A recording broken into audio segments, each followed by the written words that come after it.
आज का हमारा टॉपिक साइलोज एंड होपर के डिज़ाइन पैरामीटर से रिलेटेड है और इसके अंदर हम उन बेसिक प्रिंसिपल या बेसिक कॉन्सेप्ट की बात करेंगे जो साइलोज एंड होपर के डिज़ाइन को कंट्रोल करने में या उनके डिज़ाइन के इनिशियल स्टेज के अंदर हेल्प आउट करता है। ओके, सबसे पहले एंगल ऑफ रिपोज की बात करते हैं। इसको डिस्क्राइब करने के लिए कह सकते हैं nature's flow indicator. Flow indicator why? Because जब हम पार्टिकल्स को नेचुरली किसी सरफेस के ऊपर स्प्रेड करते हैं तो उस नेचुरल बिहेवियर के अंदर पार्टिकल्स जो एंगल बनाते हैं प्लेन सरफेस के साथ, उसको एंगल ऑफ रिपोज कहते हैं। ये बात समझने के लिए एक एग्जांपल देखते हैं कि एक हुपर के थ्रू, लेट्स सपोज ये लैब स्केल पे एक हुपर इंडिकेट किया हुआ है कि हुपर के थ्रू कुछ पार्टिकल्स आ रहे हैं और वो पार्टिकल्स प्लेन सरफेस के साथ कुछ एंगल बना रहे हैं। तो ये जो एंगल होगा प्लेन सरफेस के साथ इन पार्टिकल्स की शेप का, it is considered as angle of repose. ठीक है, इसे थीटा से इंडिकेट करते हैं। So we can say steepest angle where solids remain stable. So we can say the steepest angle at which a pile of granular material can be formed without collapsing. तो यहाँ पर particles जो है वो collapse भी नहीं करने चाहिए और ग्रैनुलर पार्टिकल जितने होंगे उतना आपके पास एंगल ऑफ रिपोज इंक्रीज होने के चांस हैं। ये एंगल ऑफ रिपोज की एप्लीकेशन की बात करें तो हुपर डिज़ाइन में ये हमें किस तरीके से हेल्प करता है। एक इमेज आपके सामने आया। लेट्स सपोज ये आपके पास एक साइलो है और इस साइलो के अंदर कुछ मटेरियल टॉप से हम लोग इंसर्ट कर रहे हैं which is a very fine powder. और ये पाउडर जब साइलो के अंदर आके स्टोर होगा तो वो दो तरह के बिहेवियर इंडिकेट करते हैं। एंगल ऑफ रिपोज में हम लोगों ने देखा एक्चुअली वो एंगल जो कि प्लेन सरफेस के साथ बन रहा होता है, लेकिन आप ऊपर के इनसाइड ज्योमेट्री देखें तो पार्टिकल्स एक एंगल बना रहे हैं और पार्टिकल एक हीप क्रिएट कर रहे हैं। ये हीप बताती है कि उस प्लेन सरफेस के ऊपर कितना एरिया है जो हमें एम्प्टी रखना होगा। तो यहाँ से हमें डिज़ाइन पैरामीटर को कंट्रोल करने में हेल्प आउट होती है कि अगर साइलो इनसाइड डिज़ाइन करना है तो कितनी आपने एम्प्टी स्पेस या हेड स्पेस छोड़नी है। और अगर जब आपके पास डिस्चार्ज ऑब्टेन हो रहा है, वो डिस्चार्ज ऑब्टेन अगर वो एक प्लेन सरफेस पे होगा that again angle of repose अपना पार्ट प्ले करेगा। सो इनसाइड साइलो हमें सोचना पड़ेगा कि साइलो का कैपेसिटी कितनी रखनी है, उसका डिज़ाइन पैरामीटर कैसे रखना है। इज़ इट पॉसिबल कि हम लोग इसको प्लेन टॉप रखें या हमें ऊपर भी एक पीक बनानी पड़ेगी। ठीक है, ये सारे पैरामीटर हम लोग एंगल ऑफ रिपोज के थ्रू कंसीडर कर सकते हैं, हमें हेल्प आउट मिल सकती है। सो क्विज आपके पास है, does a higher repose angle mean easier और harder flow? What do you think? इस क्वेश्चन का आंसर आपने कमेंट में करना है। Next parameter is friction. दो तरह की फ्रिक्शन है जो कि पार्टिकल्स साइलो के अंदर प्ले कर रहे होते हैं। One is between them, the other one is between particles and silo wall. So ये दो फ्रिक्शन है। वन इज हम उसको इंटरनल फ्रिक्शन कह सकते हैं, सेकेंड वन हम लोग वॉल फ्रिक्शन कहेंगे। तो वॉल फ्रिक्शन को म्यू डब्ल्यू से इंडिकेट किया है, इंटरनल फ्रिक्शन को फाई से इंडिकेट किया है। तो फाई को अगर कैलकुलेट करना हो तो शियर सेल स्लोप के थ्रू निकाल सकते हैं। यहाँ पर आपको एक फार्मूला लिखा हुआ है, tau is equal to sigma dot 10 phi. तो यहाँ पर इन वैल्यूज़ को इंसर्ट करेंगे तो हम यहाँ से फाई की वैल्यू निकाल सकते हैं। और ये टॉ और सिग्मा कहाँ से निकालेंगे हम लोग? ये जो लास्ट लेक्चर में मोहर सर्कल की बात हुई थी, ये फैक्टर वहाँ से हम कैलकुलेट कर सकते हैं। There is another quiz, can wall friction be reduced by polishing? Because wall friction again एक मेजर पार्ट प्ले करती है। फर्ज करें कि आपके पास स्टिकी पार्टिकल्स हैं या पार्टिकल्स ऐसे जिनमें मॉइस्चर कंटेंट थोड़ा सा ज़्यादा है, वो पार्टिकल्स वॉल के साथ स्टिक हो सकते हैं। So can we reduce wall friction by polishing the internal surface of a silo?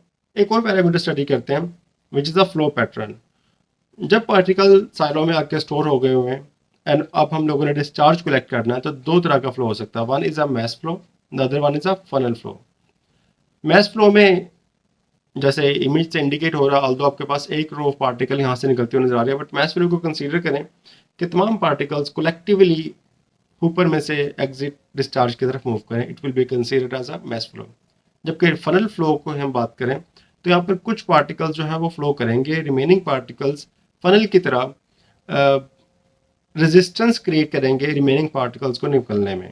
और आपको पता है जब डिस्चार्ज हम लोग ले रहे होते हैं तो वहाँ प्रोडक्ट ऑब्टेन आमतौर पे कर रहे होते हैं या कोई मैस फ्लो हम लोगों ने फिक्स किया हुआ है, और अगर फनल फ्लो अपीयर होना शुरू हो जाए विद द डिस्चार्ज तो हमारे पास कैपेसिटी वेरी कर जाती है। So this is the undesirable condition जहाँ पे हमें फनल फ्लो का सामना करना पड़े। एक और इमेज आपके सामने है। इस इमेज में एक साइलो इंडिकेट किया गया और जो फाइनल पार्टिकल्स इसमें स्टोर किए गए थे जब हम लोगों ने डिस्चार्ज ऑब्टेन किया, तो सारे पार्टिकल जो कि वॉल पर थे वो एग्जिट की तरफ मूव किए, so it will be considered as a mass flow. But कुछ एजेस मौजूद हैं जो कि साइलो एंड हुपर की बाउंड्री पे थे, और उन डेड एरियाज पर कुछ पार्टिकल जो थे वो आकर रिटेन हो जाते हैं। तो उस रिटेंशन की वजह से क्या होगा कि जो रिटेन्ड पार्टिकल हैं वो उस हुपर की तरफ मूव नहीं करेंगे, बल्कि जो टॉप से पार्टिकल्स आ रहे थे वो तो नीचे सारे के सारे जा रहे हैं, बट जो उस ऊपर की वॉल के ऊपर पार्टिकल आकर स्टोर हो गए हैं या सेव हो गए हैं, वो पार्टिकल नीचे मूव नहीं कर रहे। तो इस केस में जो ऊपर के एजेस के ऊपर फ्लो है वो फनल फ्लो कंसीडर होगा, और जो टॉप से सारा फ्लो आ रहा है, बिकॉज ऊपर इतना ही मैस को एग्जिस्ट होने के अलाउ कर सकता है, वो सारा फ्लो आपके पास मैस फ्लो के तौर पे कंसीडर होगा। So there is a chance कि हमारे पास कोई ऐसी कंडीशन में बन जाती है जहाँ पर mass flow and funnel flow दोनों साइमल्टेनियसली हो रहे होते हैं। तो विच प्रिवेंट्स मटेरियल एजिंग, आपके ख्याल से कौन सा प्रोसेस है मैस फ्लो या फनल फ्लो वाला जो हमारे मटेरियल के एजिंग को कम करेगा, और मटेरियल कौन सा जो कि हमने साइलो के डिज़ाइन के लिए बनाया है। Okay, next topic is Hooper angle. How steep is steep enough, अगर हमने ऊपर को स्टीप करना हो, एंगल देना हो, डाउनवर्ड ग्रेविटी के थ्रू देना हो, तो कितना वो एंगल एनफ होगा। तो आपके सामने अगेन दो इमेज इंडिकेट किए हुए हैं, जिस एक के आगे लिखा हुआ गुड डिज़ाइन, और इधर हम मैस फ्लो को ऑब्जर्व कर रहे हैं। सेकंड में हम लोग देख रहे हैं पुअर डिज़ाइन लिखा हुआ है, और अगर हम ऑब्वियस ऑब्जर्वेशन लें यहाँ पर, तो ये जो आपके पास दोनों डिस्टेंस है ये एक दूसरे के इक्वल नहीं है, यानी कि ऊपर मिडिल में डिज़ाइन नहीं किया हुआ, बल्कि वो थोड़ा सा साइड पर डिज़ाइन हुआ हुआ है। इट मीन जो फोर्सेस लगनी थी वो इक्वल फोर्सेस नहीं है, बल्कि वो डिवाइडेड फोर्सेस होंगे। डिवाइडेड फोर्सेस होंगे तो कभी भी मैस फ्लो कंप्लीटली ऑब्टेन नहीं हो सकता। सो व्हाट डू यू से कि how much steep is steep enough. तो इस बात को समझने तो हमें देखना पड़ेगा कि पार्टिकल का इनसाइड साइलो बिहेवियर क्या है, वो किस तरीके से आकर रिटेन हो रहे हैं। जिस तरीके से आके रिटेन हो रहे हैं उस तरीके से हमें फिर अपने ऊपर के एंगल को सेट करना पड़ेगा। ये ऊपर के एंगल को अगर हम थीटा से इंडिकेट करें, तो थीटा को हमने डिस्क्राइब किया हुआ है, it should be greater than 5+5। 5 आपके पास क्या था, ये पार्टिकल्स की इंटरनल फ्रिक्शन की वैल्यू थी जो हमें ऑब्टेन हुई थी, और इंटरनल की फ्रिक्शन वैल्यू और पार्टिकल्स की internal friction value Mohr's calculation के थ्रू हम लोगों ने फाइंड आउट कर सकते हैं। ओके, फ्रिक्शन वैल्यू में जब हम 5 के फैक्टर को प्लस करते हैं, 5 डिग्री को प्लस करते हैं, तो जो रिजल्टेंट होगा उससे आपका ऊपर का एंगल ग्रेटर होना चाहिए। Flow depends on hopper angle relative to a wall friction and internal friction. तो इन दोनों फैक्टर की हम बात करें, ये आपके पास हुपर के एंगल को डिज़ाइन करने में हेल्प आउट करती हैं। क्विज क्वेश्चन है, why prefer conical Hooper over flat bottom. तो अपने कमेंट सेक्शन में बताना है कॉनिकल हुपर इज़ बेटर और a flat bottom is better. Of course आपको पता है कि जब फ्लैट बॉटम होगा तो वो ऊपर नहीं होगा, ऊपर के लिए कोई एंगल कॉनिकल एंगल बनना चाहिए, तब हम उसको ऊपर कहेंगे, अदरवाइज इसको हम लोग फ्लैट बॉटम के तौर पे कंसीडर करेंगे। So which one could be better, इस क्वेश्चन का आंसर आप लोगों ने कमेंट सेक्शन में बताना है। Now let us talk about an example, measuring internal friction 5। Let's say you are working with a fine powder and you want to determine whether it can flow freely in your hooper. You run a test using a shear cell and get the following data. Shear cell के through जो data आपके पास obtain आता है that is a 5, and tau की value हमारे पास obtain हो गई है। इन वैल्यूज़ को जो हम लोगों ने डिफरेंट हाइट पर ऑब्टेन किए हैं, इन वैल्यूज़ को एक ग्राफ ड्रॉ करेंगे, और एक्चुअली ये डाटा लीनियर हाइट की लेवल पर लिया गया, तो ये जो रिजल्ट आपके पास आएगा ये लीनियर फिट के अगेंस्ट आएगा। ठीक है, लीनियर फिट के अगेंस्ट जब हम डाटा लेंगे, then what we will do कि इसके स्लोप फाइंड आउट करेंगे, एंड स्लोप के अगेंस्ट हमारे पास जो आंसर आएगा उस आंसर को अपनी प्रीवियस इक्वेशन में इंसर्ट करेंगे। तो tan इनवर्स लिया तो आपके पास आंसर क्या है, 31 डिग्री आंसर आ गया। तो 31 डिग्री के अंदर 5 का फैक्टर प्लस करेंगे, so we will get 36 degree angle. So 36 degree angle वो मिनिमम एंगल है जो कि ऊपर का होना चाहिए। सो अगर आपने ऊपर को डिज़ाइन करना है तो इसका एंगल इस डाटा के अकॉर्डिंगली 36 से ग्रेटर होना चाहिए, ताकि without any problem materials flow करता रहे। Avoid this design pitfall, mixing repose and friction angles. दो एंगल्स आपके पास अपीयर हो रहे हैं, तो फ्रिक्शन एंगल और रिपोज एंगल को मिक्स नहीं करना। One design doesn't fit all materials, ignoring flow as for cohesive waters. तो एक तरह के मटेरियल का आपने एक मरतबा ऊपर गलती से डिज़ाइन कर ही लिया है तो डज नॉट मीन कि आप तमाम तरह के पार्टिकल स्टिकी हो, कोर्सर हो, फाइनर हो, इंटरमीडिएट हो, उन सब के लिए सेम तरह का ही मटेरियल या सेम ऊपर को यूटिलाइज़ करेंगे या सेम डिज़ाइन को यूटिलाइज़ करेंगे।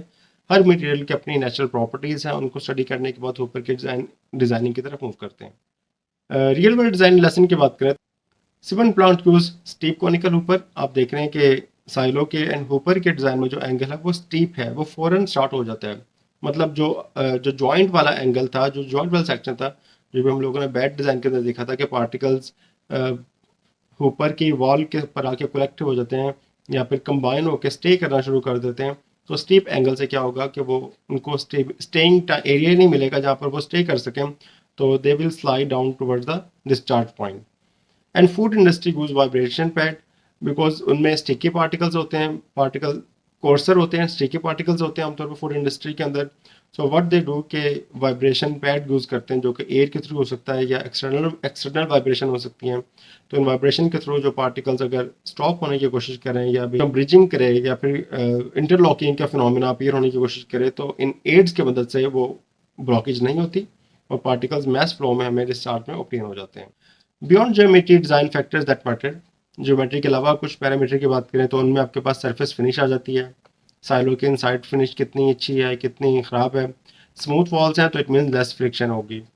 ओपनिंग साइज़ की बात करते हैं ऊपर की, लार्जर है तो बेटर फ्लो होगा of course, but it does not mean कि हम लोग डायरेक्टली ऊपर के ओपनिंग को इतना बिगर रख लें कि हमें मैस फ्लो कंट्रोल करना डिफ़िकल्ट हो जाए।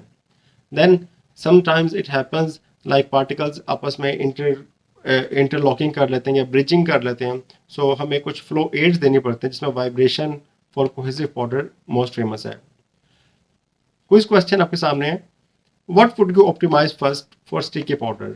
अगर आपको स्टिकी पाउडर का सैंपल गिवन हो या स्टिकी पाउडर से इंडस्ट्री में प्ले कर रहे हो और वहाँ पर मैस फ्लो के बजाय फनल फ्लो अपीयर होना शुरू हो जाए तो कौन सा फैक्टर है जिसको आप सबसे पहले ऑप्टिमाइज करेंगे। रिकैप करें आज के लेक्चर को तो हम लोगों ने ऑब्जर्व किया कि फ्रिक्शन एंड रिपोज एंगल में फ़र्क क्या है और वो कंट्रोल को फ्लो कैसे करते हैं। ऊपर एंगल क्लॉगिंग को किस तरीके से प्रिवेंट करता है या फिर किस तरीके से एड कर सकता है, दोनों चीज़ें देखी हैं। बैड डिज़ाइन भी देखा, गुड डिज़ाइन भी देखा है। मैस फ्लो की बात करें तो वो यूनिफॉर्मली डिस्चार्ज की बात कही है और जो आपके पास फनल फ्लो होगा वो आपके पास नॉन यूनिफॉर्म डिस्चार्ज होगा। और टेलर डिज़ाइन टू मटेरियल, हर मटेरियल के लिए डिज़ाइन जो आपके पास है वो अलग अलग होगा। नेक्स्ट लेक्चर में we will observe handling system of bulk solid. हमने डिज़ाइन की बात की है, नेक्स्ट में हम लोग बल्क सॉलिड के हैंडलिंग को डिस्कस करेंगे। फ्लो प्रॉब्लम की बात करेंगे, डिस्चार्ज के ऊपर क्या होती है, फ्लो एड्स इन एक्शन और कौन कौन सी हो सकती हैं, इस बारे में हम लोग नेक्स्ट लेक्चर में देखेंगे। Till then see you next time.